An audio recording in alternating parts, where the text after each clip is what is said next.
Buenos días a todos. Muchas gracias por la invitación en esta charla, que esa charla es un poquito distinta, es el todo o nada.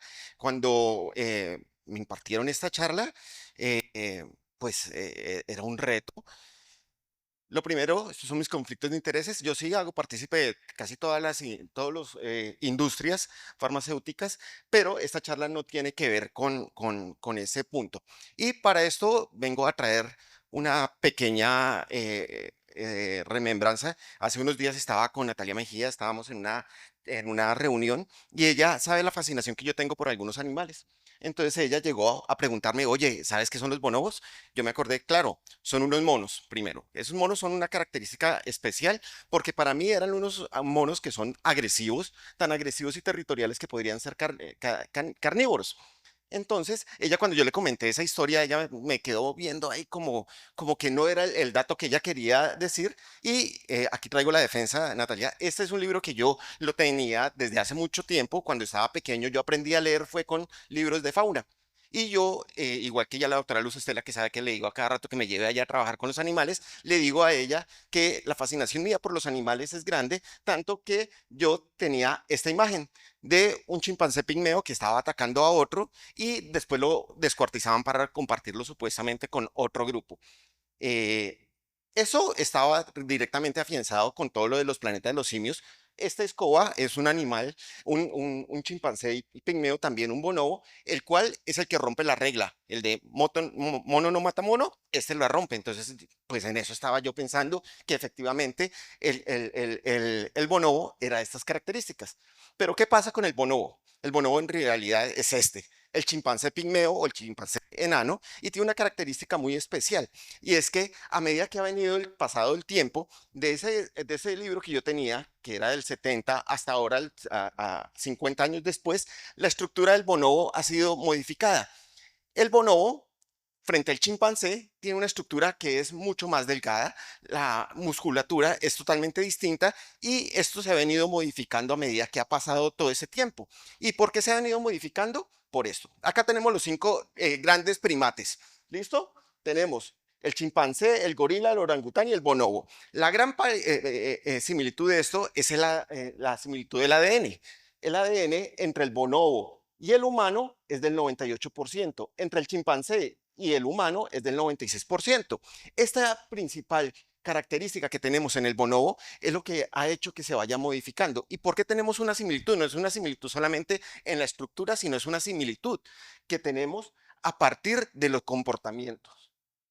¿Y por qué? Porque eso era lo que me decía Natalia, los bonobos son los hippies. Y yo dije, pero ¿por qué los hippies? Claro, ¿qué pasa con los bonobos? Utilizan el sexo como medio de resolución de conflictos. Cuando se encuentran dos razas de bonobos, son muy territoriales, se van a enfrentar. ¿Qué es lo que pasa? Las hembras cruzan para el otro lado, tienen relaciones sexuales con los bonobos, con los machos, bajan el nivel de testosterona y de agresividad y así resuelven el conflicto. Ya cuando pues, los machos territoriales no van a tener ese impulso para tener la guerra. Eso me lo explicó Natalia, eso después lo investigué y sí, efectivamente, es totalmente cierto. Pero a partir de esto empezó la fascinación por los bonobos. ¿Listo? Y encontraba por toda la BBC bonobos, bonobos, bonobos, bonobos. Es tan importante eso que las hembras hicieron una selección. Y yo le explicaba después a Natalia por qué era el concepto que yo tenía, que no existe una evolución sino una selección. La selección de los bonobos está determinada por eso. La hembra que queda, digamos, embarazada en ese momento del bonobo alfa del otro lado, va a tener un embarazo y ella va a decidir si el bonobo que tiene unas características grandes, robustas y agresivas, lo va a tener digamos, a mantenerlo y a educarlo. ¿Qué pasa? Cuando tiene la crianza, si ve que es agresivo, esa hembra lo aleja. Pero si lo conserva, si lo ve que es un bonobo que es menos agresivo, la hembra acompaña a su hijo para que se siga apareando y defiende el apareamiento del hijo para garantizar que esa raza se haya modificado, por los cuales los bonobos hicieron una selección natural. Las hembras determinaron que esos bonobos tuvieran todos los cambios estructurales, tanto que estamos hablando que los bonobos hacen esto, tienen compasión y empatía por otros animales, que no es normal encontrarlo en la raza de los animales. Y en esto vamos a hablar que el origen humano, lo que yo les decía, no creía que fuera más una evolución, sino que fuera más una selección, y es directamente relacionado a que los neandertales hicieron esta selección también. ¿Qué pasa con el neandertal? Pues la característica era muy similar.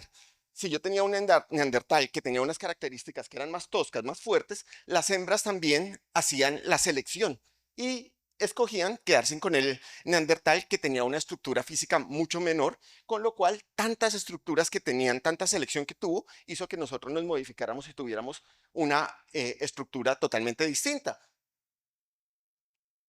Entre eso, cuando vamos a ver la selección, es tanto un actor como un factor de las enfermedades renales raras. ¿Y por qué? Cuando estoy hablando de enfermedad renal rara, renal, tenemos que entender que los pacientes que tenemos en terapia de reemplazo renal, que muchas veces no encontramos una causa aparente, entre el 80 al 90% van a tener una enfermedad renal rara. Esto corresponde al 10% de los adultos, pero algo importante de acá es que el 90% de estas enfermedades renales raras van a tener una carga genética, que puede ser identificable o no identificable, y que eso más adelante lo vamos a ir hablando, que ayer Gisela misma nos decía o hacía la pauta de cuándo tienen que pedir unas pruebas moleculares. Como enfermedad rara, sabemos que es la presentación de una enfermedad con un caso entre 2000 en Europa, Estados Unidos uno en 1250, la OMS tiene un caso de una enfermedad en 5000.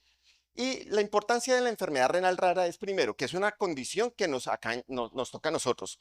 Es una condición que es de inicio pediátrico, una evolución multisistémica que se va a presentar no solamente por el hecho de tener una enfermedad renal rara que es progresiva, sino también por la misma carga que va a dar la propia enfermedad renal rara y que genera una carga económica al sistema de salud y un impacto de calidad de vida, no solamente en el paciente, sino en el grupo familiar. Así existen unas barreras, como las barreras que, primero, tenemos un desconocimiento de las enfermedades renales raras. Sabemos si es genético, pues ya les hice un spoiler y es que todas tienen una carga genética, solamente que no todas son identificables. Algunas se solapan con una carga metabólica que al final de cuentas puede uno identificar si es una carga genética o no, pero sí, todas van a tener una carga genética, solamente que a veces uno no la puede identificar. Que existe una falta de historia natural detallada. Nosotros cuando estamos frente a una enfermedad renal rara, no sabemos cuál es la evolución de ese paciente. Y a todos nos ha tocado, a los nefrólogos. Todos los nefrólogos hemos tenido contacto con algún panel genético que nos llega a la consulta y que dice alteración renal. Y uno entra a Orfanet y solamente dice alteración renal, no le dice qué. Pero ahí lo tenemos a los pacientes haciéndole seguimiento por lo menos una vez al año, mirando a ver qué es lo que va a resultar. La otra es que es un elevado costo. Claro, cuando ya es una enfermedad que determina una alteración, una velocidad de progresión de la enfermedad renal rara, pues sí, es alto costo porque al final vamos a tener costo tanto para el diagnóstico, seguimiento y buscándole un tratamiento. Entonces, podemos decir que las enfermedades renales raras son un problema de salud pública. Cuando hablamos problemas de salud pública, hablamos de enfermedades que son de grandes impactos, que se pueden extrapolar a grandes poblaciones, pero sí puede ser un desafío, puede ser un problema de salud pública al tener poca información detallada de las enfermedades, al generar poca investigación y poca inversión en estas enfermedades y a tener una cobertura baja para las enfermedades renales raras. Igual tenemos unos tratamientos que son limitados e ineficaces muchas veces. ¿Qué pasa con las enfermedades renales raras en Colombia? Primero, esto es lo que nos encontramos siempre en la mesa de enfermedades huérfanas, que no existe un registro fiable, no tenemos base de datos locales y no hay una evaluación de los efectos económicos de las propias enfermedades renales raras.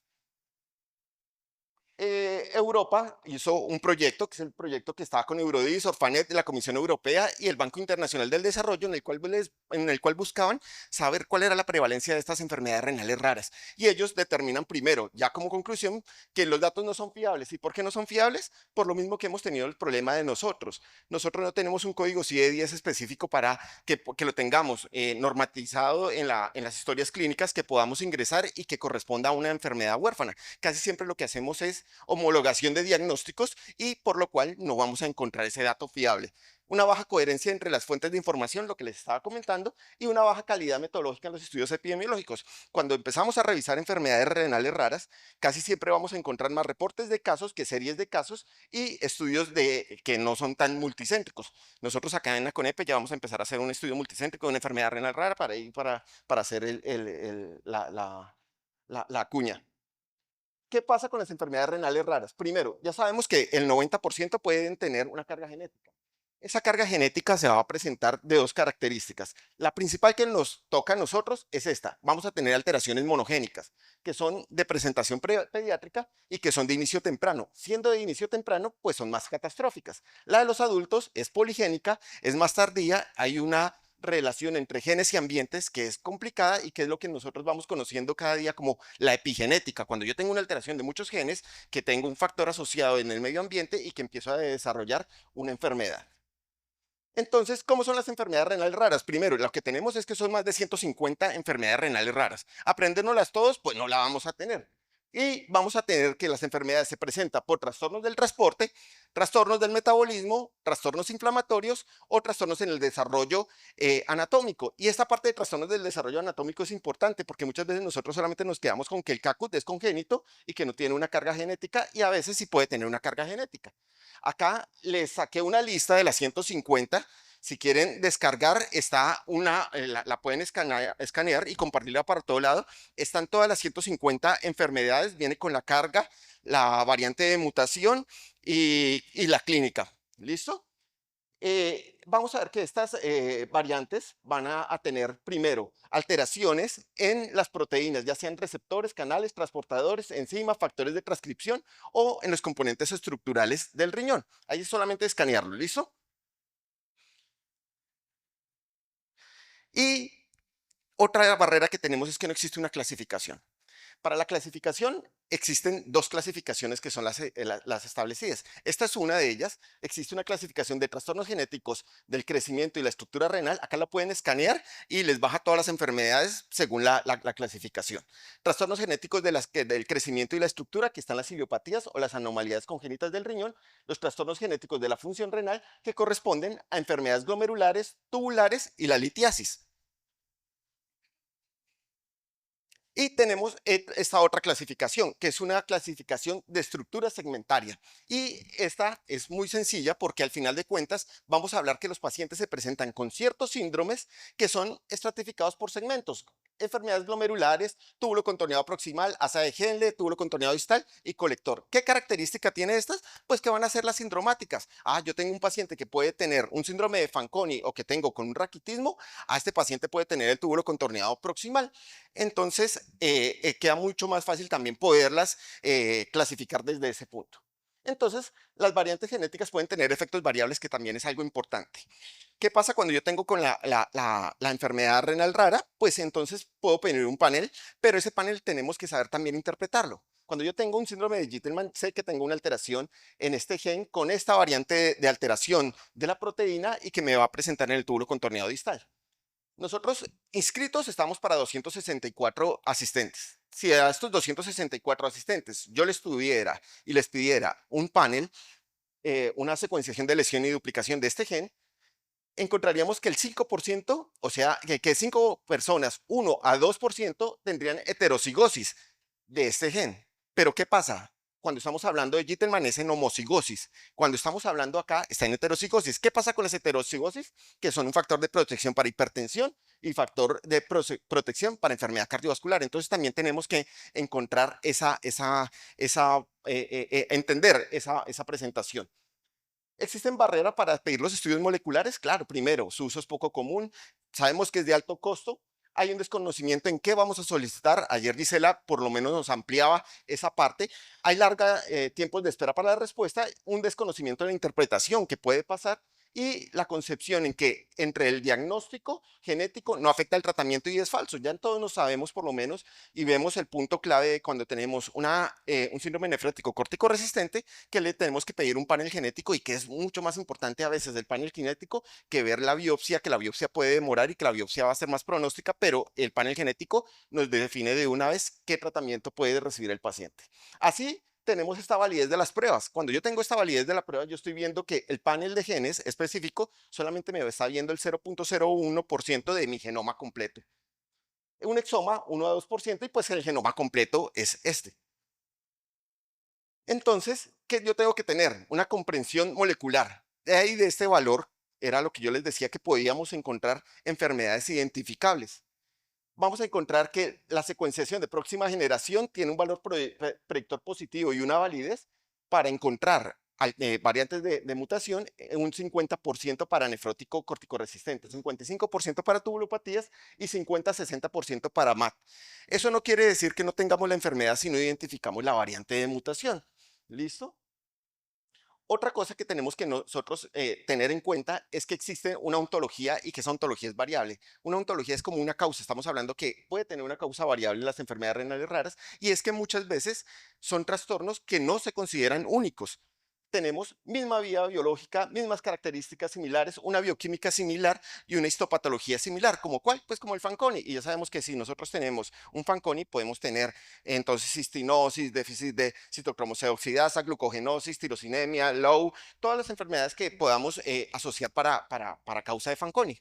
Entonces, hay parte de que nosotros nos estamos quedando solamente con secuenciación de lesiones y explicaciones, pero existen diagnósticos con oportunidades innovadoras. Eso se llaman tecnologías ómicas, en las cuales se buscan procesar estudios intrarrenales vivos.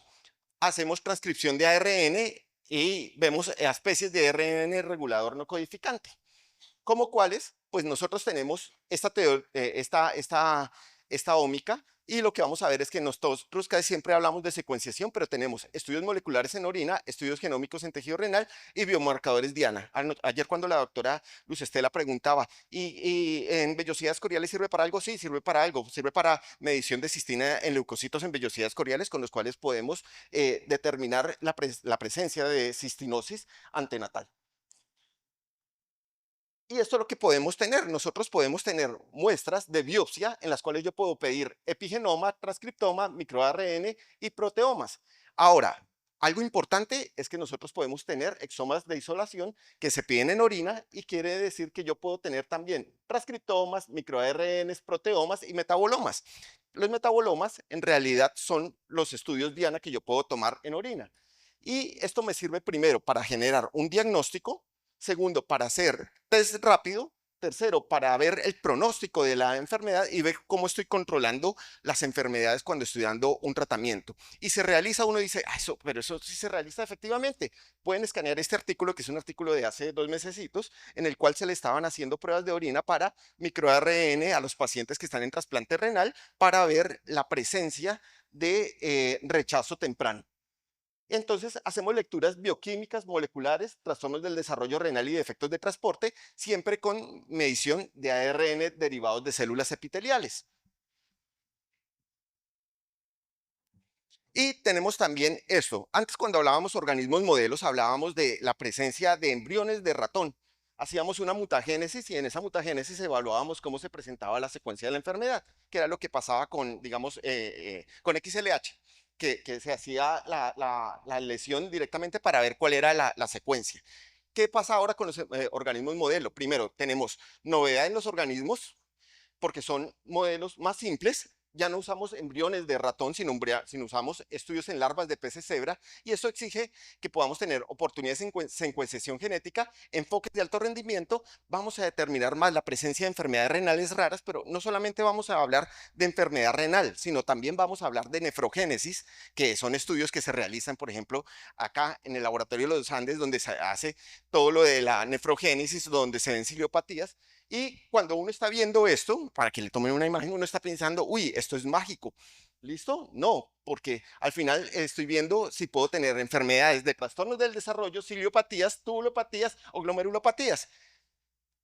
Ahí tenemos a Natalia batiéndose es un capuchino. Ella dice que está alimentando los peces, pero en realidad esta es con la máquina ahí haciéndose un capuchino, pero en realidad eso es lo que se hace.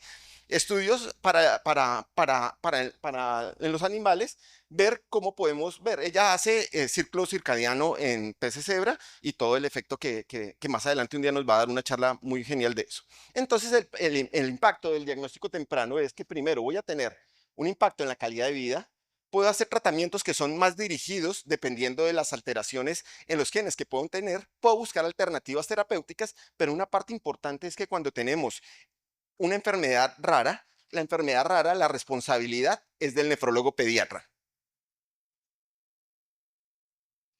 ¿Qué pasó con Eurodice y Orfanet y la comisión con los estudios que estaban haciendo? Pues estaba primero, ellos enviaron 18.000 cuestionarios a todos los enfermos renales que tenían con enfermedad renal rara y encontraba que el periodo, un 25%, tenían un periodo de diagnóstico de 5 a 30 años para un diagnóstico correcto, que es una tasa muy alta. La otra es que el 40% de estos pacientes habían tenido al principio un diagnóstico incorrecto. 16% habían tenido intervenciones como cirugías, que esas muchas veces las encontramos con los pacientes que tenemos con trastornos óseos innecesarias. 33% no existían un tratamiento adecuado. Un 10%, como lo decía ayer Ana Caterina, se enviaban por trastornos supuestamente psicosomáticos y por dolores a otros especialistas. El 25% realizaban 3 viajes a regiones distintas para buscar segundas opiniones y una tercera parte que es algo importante, cuando yo estoy enfrentándome a una enfermedad renal rara, tengo que tener esto, una comunicación adecuada para darle una claridad a los familiares y decirle cuál es el pronóstico del paciente, cuál es la enfermedad que está teniendo y si existe tratamiento o no. ¿Qué ha ocasionado todo lo anterior que yo les estaba diciendo? Primero, que en la última década el foco de tanto en diagnóstico y tratamiento, pues sí se ha virado para las enfermedades renales raras y todos sabemos que nosotros tenemos gran impacto en estudios para enfermedades renales raras. Primero, existe una necesidad insatisfecha de los pacientes y entonces bajo esa necesidad insatisfecha de los pacientes vamos a ver que tenemos una inversión por parte de la industria farmacéutica, pues en generar primero un diagnóstico, un tratamiento, un seguimiento de esos pacientes, pues claro, con la necesidad de un producto, pero eso hace que la industria farmacéutica genere la sensación de aceptación y de apego a los familiares. Por eso los familiares muchas veces están mucho más apegados a la industria farmacéutica que al propio nefrólogo o al propio médico, que es el que está teniendo el diagnóstico. En conclusión, las enfermedades renales raras plantean una problemática de salud pública y sí, ya dijimos que podría ser una enfermedad de salud pública. Segundo, ¿existen barreras identificadas? Sí, esas barreras son identificadas y tienen que ser reducidas. ¿Existe un diagnóstico temprano y certero que permite una terapéutica adecuada? Pues sería lo ideal. No queremos esperarnos esos 30 años para encontrar una enfermedad rara para decirle al paciente que ya no existe ninguna posibilidad de tratamiento y las investigaciones en enfermedades renales raras hacia el futuro generan un gran impacto en la calidad de la enfermedad. Muchas gracias.